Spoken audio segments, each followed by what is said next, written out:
Katatapos ko lang magkape niyan, tapos inutusan ako ni nanay maghiwa ng watermelon para daw kay tatay.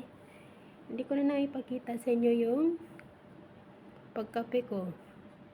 Kasi nandiyan si nanay sa kusina, kaya ayan, sa watermelon na lang ako nag-video para naman may ma-i-upload tayo sa reels natin.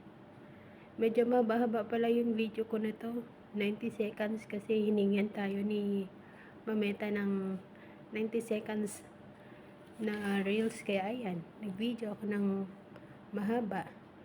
Di bale nang di tapusin ng mga viewers yung reels ko, at least nasunod ko yung sinasabi ni Mameta. Ayan, hiwa-hiwa muna, tapos sabay kain. Ganyan naman talaga ako maghiwa ng watermelon.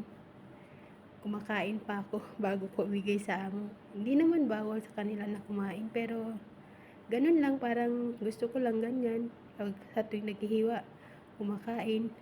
Yung hiniwa ko na yan para sa akin talaga yan. Medyo malaki-laki. Kalain mo, bago lang ako natapos nagkape, kumain agad ng watermelon. Ano yun?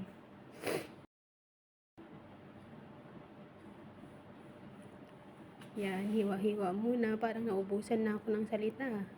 First time ko kasi mag voice over ng ganito.